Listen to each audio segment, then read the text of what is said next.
Welcome everyone to Coffee and an Interview. I'm Jacqueline Pena, and I'm excited to be here with Lydia Carey today. We're going to talk about ocean stories, a new topic for us on the podcast. So we're really excited to learn from you. So welcome, Lydia. Welcome to the show. Thanks for having me on. It's an important topic. I feel honored to be the first one to talk about it. And definitely the first one. And I'm excited because you're doing so much work around this with your podcast and with your educational pieces. So why don't we first start with what is ocean stories, this concept of ocean stories? Well, Ocean Stories is a podcast, first and foremost. It's also, I guess you could say, a community, but the way that community is currently connecting is through the podcast. Originally, Ocean Stories was created as a way to connect people that love the ocean with people doing incredible things in, on, and around the ocean. That was one of our first statements we came up with, was like, there are these people, business owners, surfers, conservationists, people that work in nonprofits, governmental people, just all sorts of people doing crazy cool stuff to protect and conserve the oceans. And there's also another huge group of people that would love to hear and learn about those things. Maybe they are not scientists. Maybe they are scientists. I think a lot of our listeners actually are marine biologists. But the point was to create a meeting point for all of these ocean lovers to have accessible conversations about cool ocean stories, but also with a purpose. Most anyone that loves the oceans knows that they're being threatened by a myriad of things. So that was kind of the starting idea behind it. And we're almost actually at a year. In a few months, it'll be a year. Wow. Yeah. I love the concept. So connecting people around the ocean and ocean stories, different kinds of people to engage in meaningful conversations that they didn't necessarily have the space to be able to come together because they're coming from different walks of life, is what I'm hearing. Exactly. There are amazing podcasts hosted by marine biologists that deep dive into really interesting scientific topics that I myself, as a non-marine biologist, am interested in. But the thing is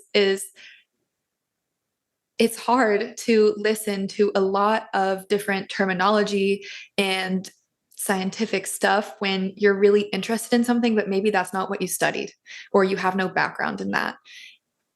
Like me, I don't have any background, formal education or training in marine science, but that type of stuff is super interesting. So it's creating a space to have those people come on and maybe talk to a different audience than they're used to, because science communication has an issue. I think any scientist would agree with that. Maybe not.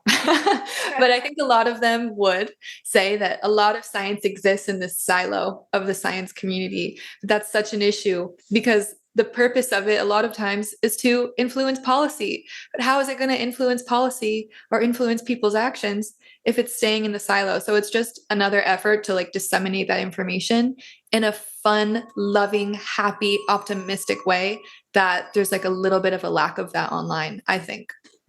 Interesting. Okay, so we're online.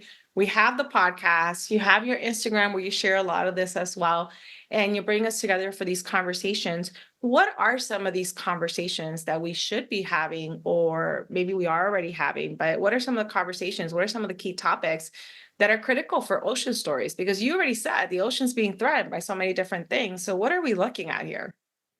I mean, one reason that I love the ocean and I love learning about the different things that threaten it is because they are so interconnected with the different things in our life. Like every day, we do things that are connected to the sea. What we eat, seafood, sustainable seafood, what we throw away, waste, and plastic waste is one of the biggest threats to the ocean. Microplastics, it all is connected, right? Because then the fish we're eating has microplastics in it. We're eating the fish. So then there's a human health connection. So it's almost a hard question to even answer because there are so many ocean stories. Just earlier today, I was working on the outline for an episode about sustainable travel. And in every episode, I like to connect what we're talking about, obviously, with why it's actually a story about the ocean.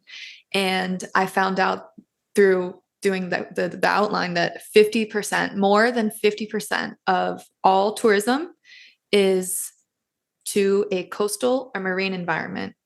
What? I was shocked because I was like, even something that you would not think of as really a story about the ocean, tourism, literally is, because it is so highly connected to marine and coastal environments.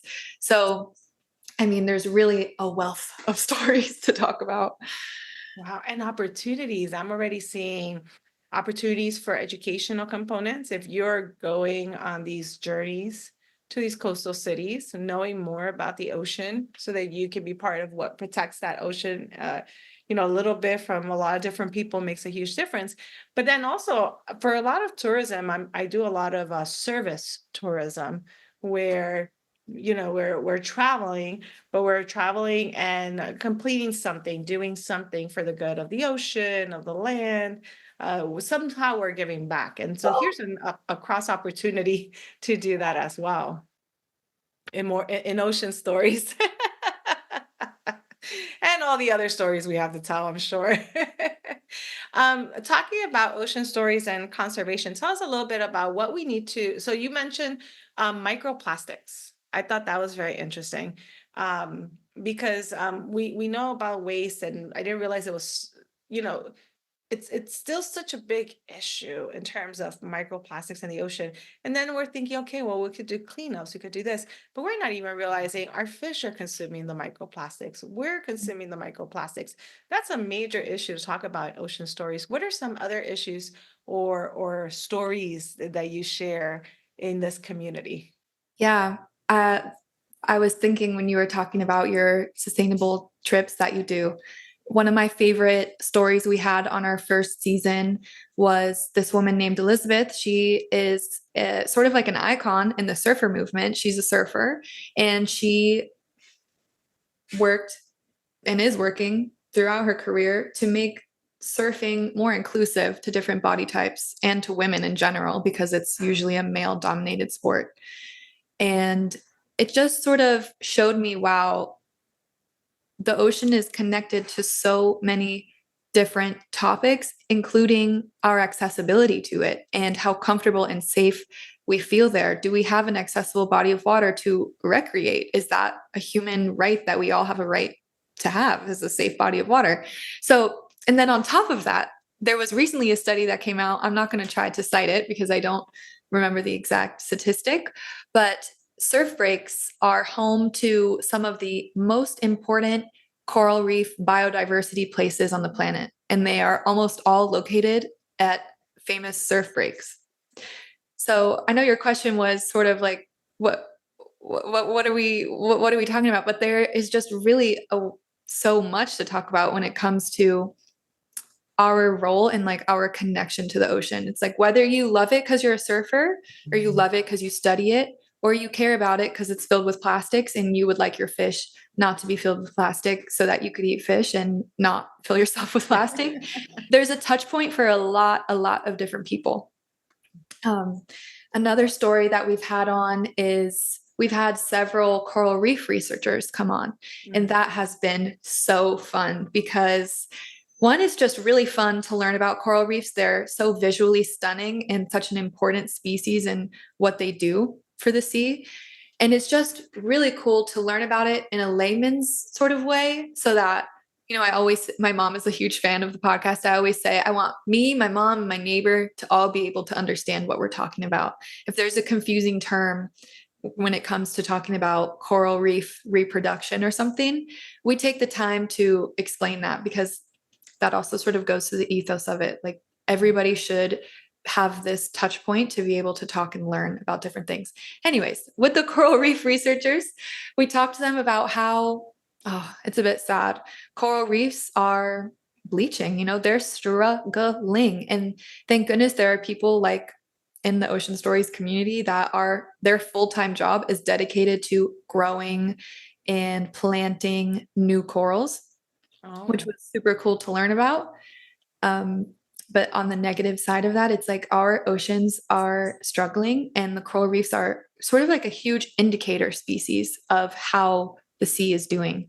And so if they're bleaching and they're dying, bleaching equals dying in coral reef talk. That's not a good sign. So it's sort of like we got to like open our eyes to the situation. What interesting. other people have we had on that I loved? I mean, so many. Yeah, let's talk a little bit about coral reefs and then jump into another topic that relates to some of the people who have been on the show.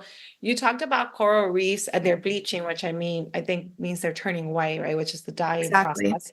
So, I think a couple of things. What are coral reefs? Because I think some of us might not really fully know the importance. What are they? Why are they important? And why are they dying based on the ocean stories you've been a part of? Well, I'm not an expert on this, but I will just tell you from what I've learned. The ocean is a huge carbon sink. What's a Mm, carbon sink?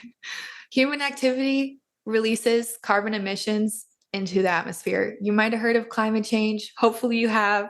You might have heard of global warming. It's the same idea as climate change. And it's just the idea that because we're releasing all of this carbon dioxide and methane into the atmosphere, it's heating up. mhm. We're emitting more because of human activity than the normal cycles would. Thank goodness we have things like trees and plants that a lot of people learn in elementary school. They use up the carbon dioxide and then they emit oxygen. Yay, so beautiful. What a lot of people don't learn is that the ocean is a major player in that process of like recycling the carbon dioxide and releasing the oxygen. The ocean creates 50%, up to 50% of the oxygen that we have in the Oh, atmosphere. So obviously, having a healthy ocean creates a lot of positive impacts, but a healthy ocean is actually literally critical to our survival. And so that's kind of the first piece to understand, I think.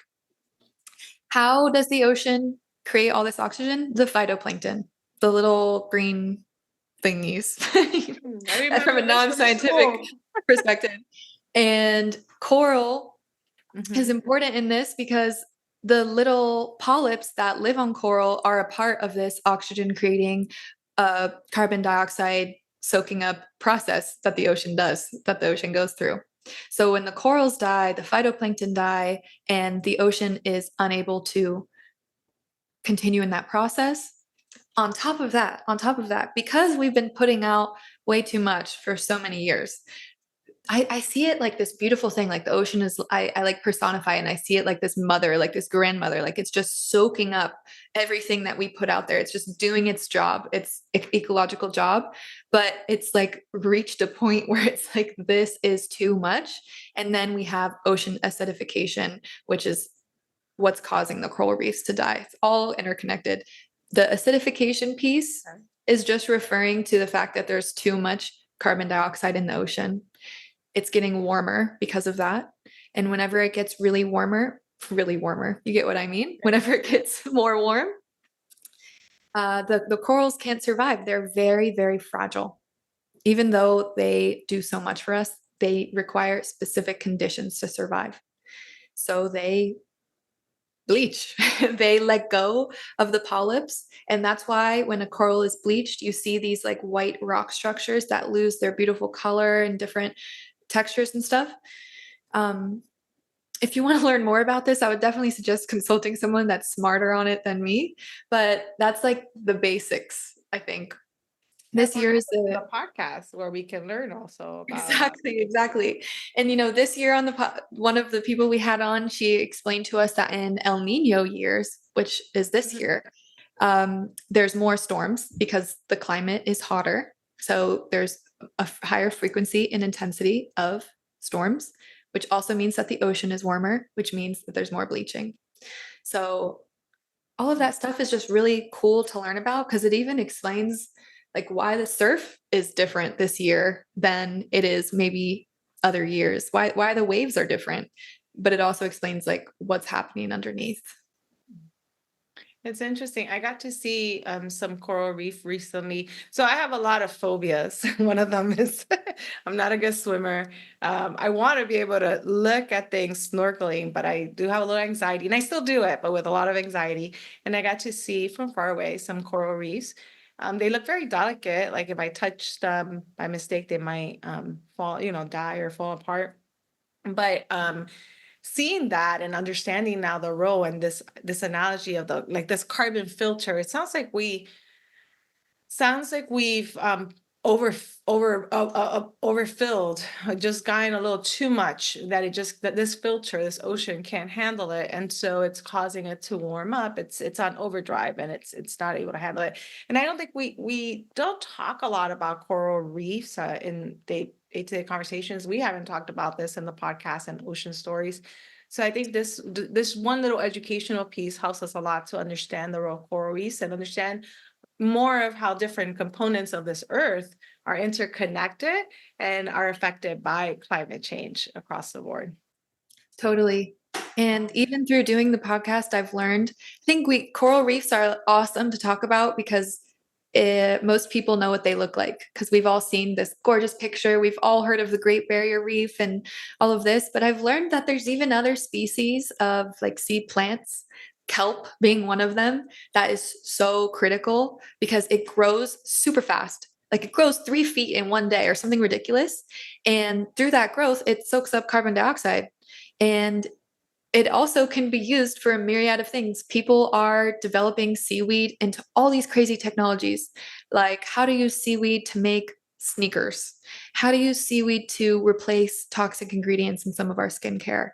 And so just learning these things, it connects you, you learn something new, but it's also inspiring. It's like there's so many solutions. Like even though the corals are dying, there's people literally plotting their entire life around how to grow them back up. I also love that you said that you talked about being afraid. This is something, if you, yeah, if you're an Ocean Stories listener, you know a thing or two about my fears because we talk about that a lot, maybe a little bit too much. Basically, I'm afraid of some things. We've had multiple shark divers and shark ecologists come on.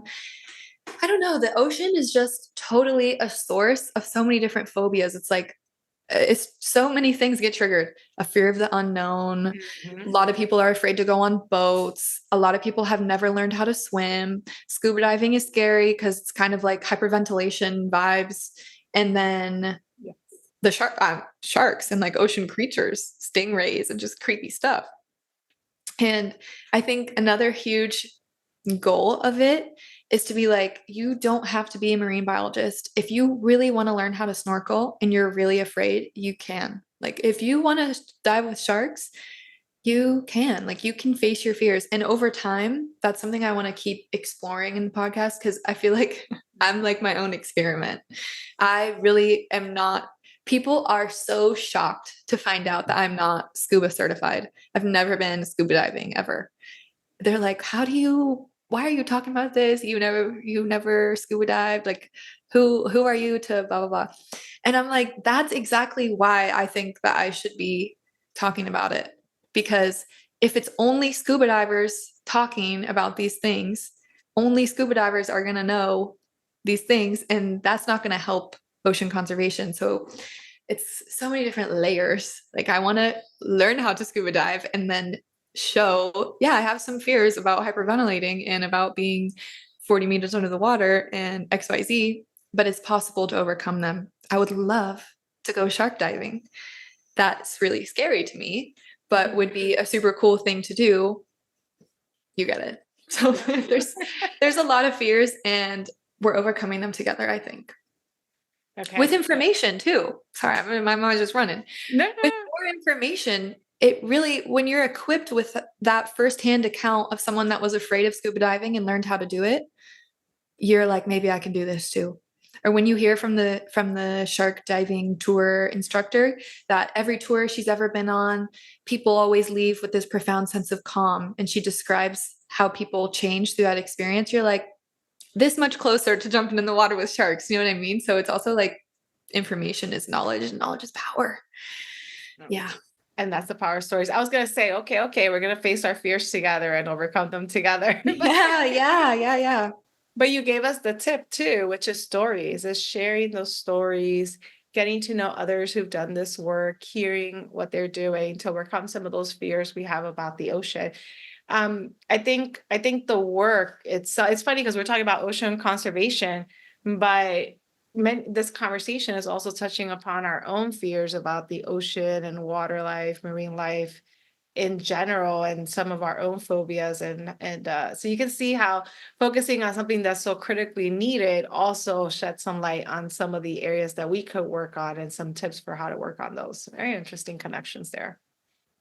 Yeah. And what it really is when there's something that you don't understand and that you don't know a lot about, it's much scarier than something you are super familiar with and know everything about. Mm-hmm. Just naturally, right? So the more that you can learn and be exposed to the stories of people in, on, and around the ocean, whatever way they decide to do that, hopefully the idea is that it would be less scary for you and you would have more of this desire to give a hoot about it, to care about it, to do something about protecting it, because it really needs more people, more regular people, like not more pro surfers, not more top of their field marine biologists, although I'm sure more we need more marine biologists, but you get what I'm saying? Not more, boat. I don't even know what I'm saying. More regular people to give a hoot. More of us, the listeners. Exactly. Yeah. So hopefully through the stories and the knowledge, it's like less scary in that way. And it's like slowly building your relationship with something to care about it. Because even other parts of nature, like people care a lot. You see, they try to chop down the Amazon rainforest and they do it every single day. People try to chop down your backyard. You're going to get up in arms about it. Like people really care about the things that they see and that they know. So it's like, let's bring the ocean to more people. You get what I'm saying? Expose more people to the ocean, the concept, the stories. Yeah. In that exposure, there's a lot we need to learn about the ocean and the role it plays in our lives and in our world, our planet, our Earth. But there's a lot that we can also do. And I would love to shift the conversation a little bit to, based on the work you're doing with ocean stories and everything you're learning, what are some things that we can do to contribute to ocean conservation? Where can the listeners and myself as a listener of your podcast now, what can we do? I want to do something. What can I do? Great question. And I love it.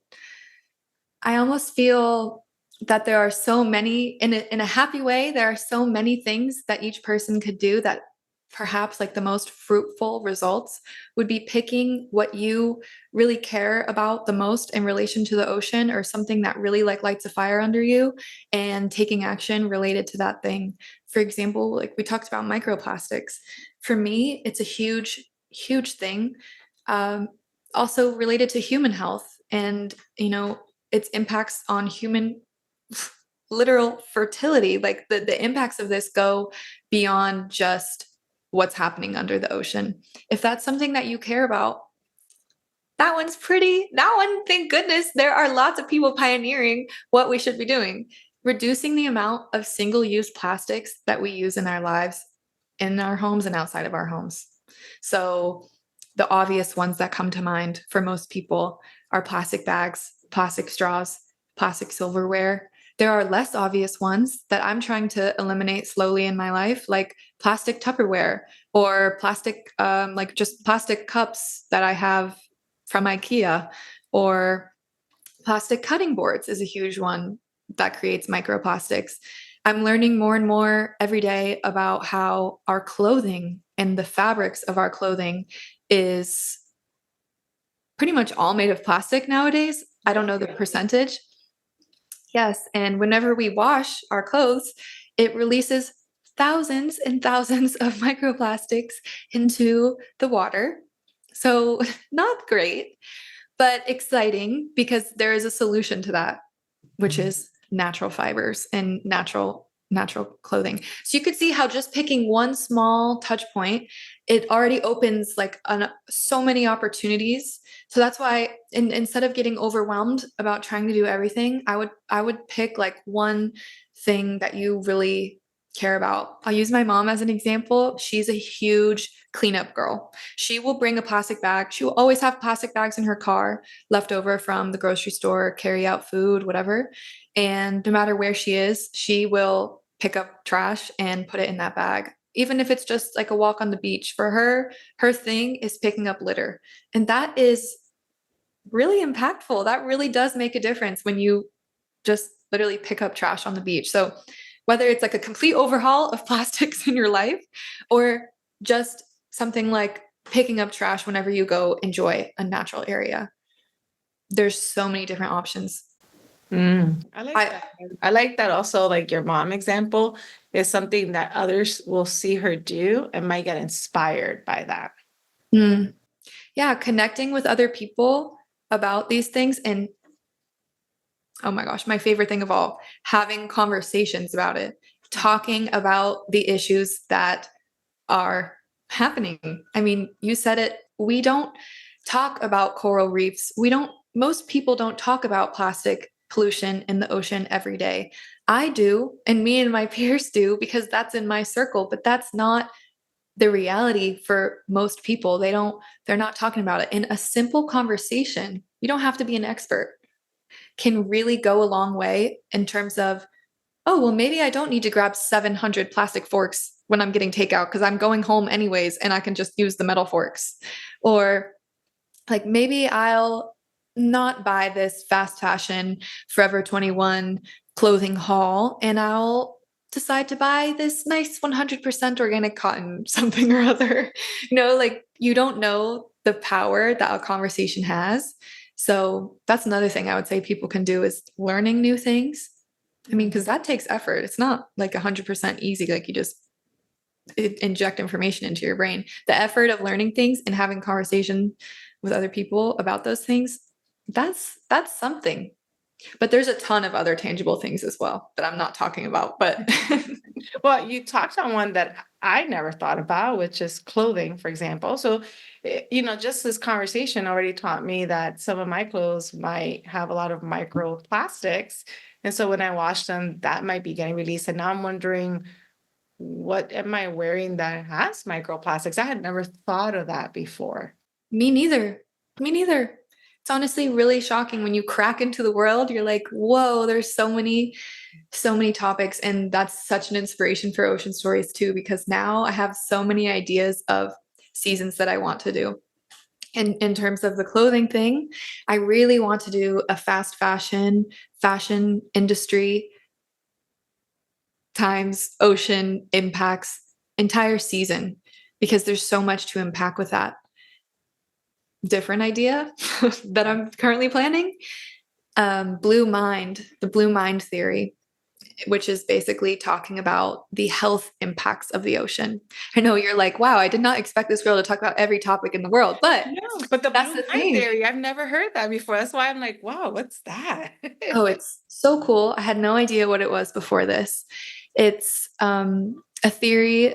It's actually a book by a late, really amazing thinker in the ocean world, Wallace Nichols, I believe is his name.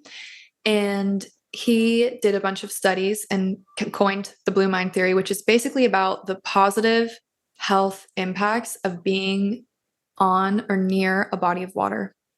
So the theory is just that when you're near a body of water, your mind calms, you feel your body calms. But when you look deeper into it, it's really about the healing effects of water and how understudied the ocean is as a free, accessible public health resource. And once I dived into this, I was like, this is the most fascinating, interesting thing ever. I've seen now so many different stories of people with really complex trauma, really mental and emotional trauma connected to physical trauma that use the ocean, whether it's open water swimming, surfing, people with different types of physical disabilities using the ocean as a way to empower themselves. There's just a lot of untapped potential related to this blue mind theory. So then I'm like, that's a whole season that I want to do and talk about. Because I think we all agree, you go to the ocean, you feel relaxed. Everyone know you listen to ocean waves at night to fall asleep. There's obviously some truth to it. But in terms of like a field of study, it hasn't really been looked into as how it could actually be a scientific way to heal or to be part of therapies. I know I was talking to some people about this, and they mentioned the total untapped power of the ocean to help veterans with PTSD. I was like, oh my mind was blown. So there's a lot to talk about. So the blue mind group concept, the blue mind, the power of the ocean, the therapeutic power of the ocean. And I can attest to that, just sitting in front of the ocean and just taking those few minutes there definitely makes a big difference. So I think for mental health purposes, we see value there, of course. And it's more So reason to protect it too. Like there's so much value we get. It's not just the air we breathe. If that wasn't good enough for you, there's a lot of benefits. including our food. A lot of us, we eat things that come out of the ocean, and a lot of communities around the world rely on the ocean for nutrition and for medical purposes too. A lot of people, if you have a certain ailment, you might be told go to the beach, to go to the ocean today, sit there, breathe in the air, get in the water. It'll help you a little bit, And so there are all these different communities and all these different thoughts around the power of the ocean that I'm sure have gone into ocean stories with the work you do. Yeah. Yeah, for Wow, sure. so we've covered quite a bit of ground. We covered ocean conservation. We've covered some of the threats to our ocean and what we can do as part of that. We've covered as well as other ways that we benefit from our oceans, mental health, physical health, nutrition, all kinds of things. Ocean Stories is very powerful, I think, because it brings different kinds of voices together. And the power of storytelling, I mean, I keep repeating this word, it's very powerful. The power of storytelling is powerful. We can really learn so much through storytelling, whether we're telling the stories or we're listening to the stories, and we connect with each other and form communities around stories. So I can see the beauty of ocean stories. Um, I want to take a moment and just see, we talked about all these different things. Is there something I haven't asked you yet? Do you have any final like thoughts or words of advice or a big that you just haven't had a chance to share with us that you might want to share now? Great question. It's a I, big one. yeah. No pressure. I think I touched on it a little bit, but I'll just expand on it. Mhm. Just the idea that I think a little bit of a critique of like environmentalists and conservation movement in the ocean or otherwise is that it hasn't always been the most friendly, open, accessible place. It's become politicized in different ways. People have like taken it and used it to help push their narratives of whatever. If you care about the planet and you care about the ocean, you are able to have an impact, whether that be voting, whether it be picking up trash like my mom, trying to learn how to recycle properly. You don't have to be the number one queen, king of environmental friendliness to make a difference. And I think that stops a lot of people from changing anything about their daily lives. The thought of, well, why would I bring my reusable cup because I used 5 reusable cups yesterday, and the 60 people behind me in line at Starbucks are not using a reusable cup. That type of thinking, while I totally get where you're coming from, it's not propelling us forward in terms of understanding our power, like as individuals, like as a community, when we come together to make a difference. So I would say it doesn't matter what your job is. I don't care really if you are in, I mean, obviously I care what your job is, but what I mean is it doesn't matter if you're in finance and you're an accountant, or you are in marketing and you work for fashion brands, or you are in forestry. I don't know. There is always some way for you to connect what you're doing to the earth and to conservation, environmental protection. And so it's just like looking, keeping your eyes open to those different ways that you could slightly reduce waste or slightly reduce emissions, and talking to other people about it. I really think that when we come together, we have a power to do that. It doesn't have to be perfect. It doesn't have to be perfect. I appreciate that. I appreciate that you're sharing that we all have this ability, that it doesn't have to be perfect, because sometimes I'm a perfectionist. You can take it one step at a time, and that there are opportunities for conversations and community around it. Exactly what I was trying to say.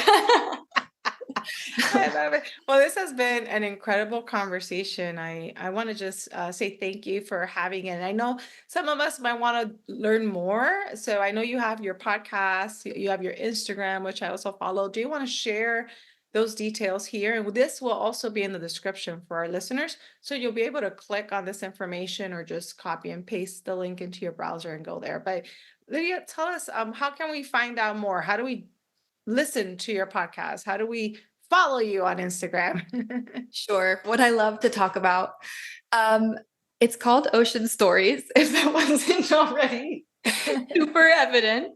And you can listen to it wherever you get your podcasts. It's on Spotify, it's on Apple Podcasts, it's on YouTube under Ocean Stories. On Instagram and other social medias, it is at Ocean Stories _podcast. And I would love to connect with you. If you have an ocean story, please reach out to me. Like, let's talk. I love connecting with people. It's been my most favorite thing by a million miles about this project in general, is just talking with people about their ocean stories. So yeah, I'd love to see you there. Yeah, we appreciate it. You'll definitely see some of us there. I'll be one of them. I need to listen to some episodes. But I do appreciate this time you've given us and this information. And to our listeners, I appreciate you all being here today, listening to this episode, and know there are other episodes that you might enjoy on the podcast, and that you definitely should listen to Ocean Stories. So follow those links and check out some of these stories if you want to learn more about storytelling and the ocean, the power of storytelling, learn more about ocean conservation and what we can do in that movement. So thank you, Lydia, for being here with us today. Yay. Thank you so much for the opportunity to talk about what I love. It was so fun. Oh, I really enjoyed it. And thank you again to our listeners for being here. Lydia, thank you once again, and enjoy. This was Coffee and an Interview.